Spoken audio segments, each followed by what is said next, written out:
और दिल्ली एनसीआर से जुड़ी बड़ी खबर प्रदूषण को लेकर ये बड़ी खबर आपको बता दें, प्रदूषण का कहर लगातार जारी है और दिल्ली में AQI 400 के पार पहुंच चुका है। कई इलाकों में गंभीर प्रदूषण है। ग्रैब 4 लागू पर राहत नहीं है। विजिबिलिटी के कारण सड़कों पर आवाजाही धीमी पड़ती हुई नजर आ रही है।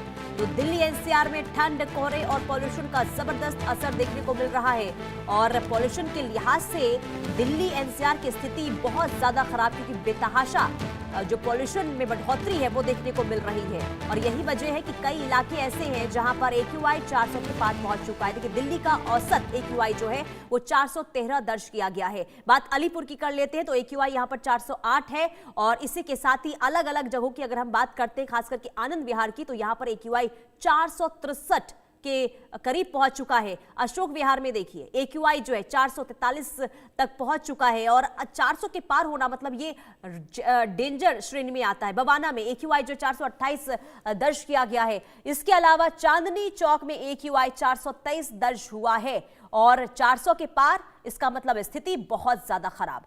ITO में AQI 434 जो है वो दर्ज हुआ है। तो अलग अलग हिस्सों की AQI हम आपको बता रहे हैं। जहांगीरपुरी की बात करते हैं तो यहां पर भी AQI जो है 445 दर्ज हुआ है।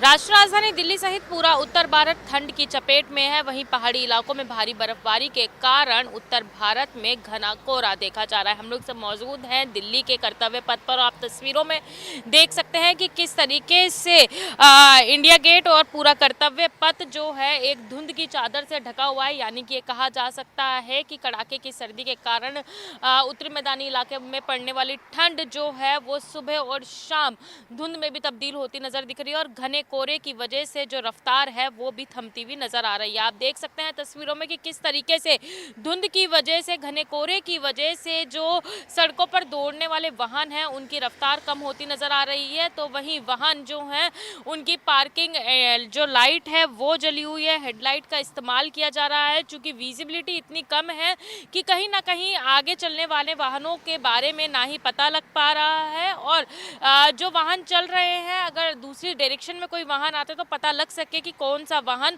जा रहा है। उस तरीके से डिस्टेंस मेंटेन हो चुके। मैं आपको दिखाना चाहूंगी कि आप देख सकते हैं दूसरी तरफ की विजिबिलिटी कितनी ज़्यादा कम है। घना कोहरा छाया हुआ है जिसकी वजह से परेशानी होती नज़र आ रही है। कहीं ना कहीं ये कहा जा सकता है बढ़ती ठंड के कारण इंडिया गेट पे पहुंचने वाले पर्यटकों की संख्या भी कम हो गई है। वहीं जहां नया साल नज़दीक है, क्रिसमस का पर्व नज़दीक है, वहीं दूसरी तरफ 26 जनवरी की तैयारियों को लेकर आपको आवाज़ तो ज़रूर सुनाई दे रही होगी, लेकिन तस्वीरें बिल्कुल नहीं देख पा रहे हैं। कुछ लोग मौजूद हैं जो यहाँ पर सुबह सुबह चाय का स्टॉल लिए खड़े हैं। एक बार उनसे बात करते हैं।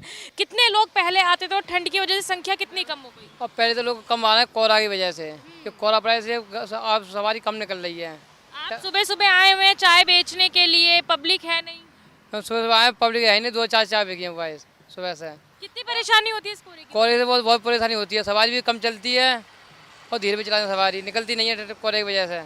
देख रहे हैं कि लोग साफ तौर पे बता रहे हैं कि कहीं ना कहीं कोहरे की वजह से जो है लोगों का घर से निकलना बेहद ही कम है। वहीं रफ्तारें जो हैं थमती हुई नजर आ रही हैं। अगर बात की जाए इस घने कोहरे की वजह से हवाई यात्राएं भी प्रभावित हो रही है। दिल्ली में अगर न्यूनतम तापमान की बात की जाए तो फिलहाल दिल्ली में न्यूनतम तापमान 9 डिग्री सेल्सियस बना हुआ है और अधिकतम तापमान जो है वो 20 डिग्री के आसपास बना हुआ है। लेकिन ये कहा जा सकता है कि कहीं ना कहीं पूरे पहाड़ी इलाकों में होने वाली बर्फबारी दिल्ली और उत्तर भारत में कड़ाके की सर्दी के साथ साथ घना कोहरा लेकर आई है, जिसकी वजह से काफ़ी ज़्यादा लोगों को परेशानी हो रही है और यात्रा करने वाले लोग काफ़ी ज़्यादा परेशान होते नज़र आ रहे हैं। चूँकि इस घने कोहरे की वजह से जहां फ्लाइट है वो लगातार डिले और कैंसिल हो रही है, तो रेल यात्रा भी पूरी तरीके से प्रभावित होती नज़र आ रही है। यानी कि कहा जा सकता है कि जनजीवन जो है अस्त व्यस्त होता नज़र आ रहा है। चूँकि जहाँ सर्दियाँ लोगों को परेशान कर रही हैं, वहीं घना कोहरा भी लोगों को परेशान कर रहा है। अब देखना यही होगा कि IMD के मुताबिक 27 सितंबर तक इसी तरीके की स्थिति पूरे उत्तर भारत में बने रहने वाली है। यानी कि दिल्ली समेत तमाम ऐसे इलाके हैं जिनमें इस तरीके की स्थिति जो है बनी रहेगी। घना कोहरा छाया रहेगा और साथ ही साथ लोगों को शीतलहर के प्रकोप का भी सामना करना होगा। इसको लेकर एक्सपर्ट्स लगातार एडवाइजरी जारी कर रहे हैं कि घर से ज़रूरी हो तो ही बाहर निकले। चूँकि जहाँ दिल्ली की आबो हवा खराब श्रेणी में पहुँची हुई है, वहीं घने कोहरे और बढ़ती ठंड के कारण लोग काफ़ी काफ़ी गंभीर बीमारियों का शिकार भी हो रहे हैं। अब देखना यही होगा कि आबो हवा के साथ साथ इस घने कोहरे और कड़ाके की ठंड से दिल्ली वालों को कब राहत मिलती है। वीडियो जर्नलिस्ट हिमांशु नेगी के साथ भावना, इंडिया न्यूज़ दिल्ली।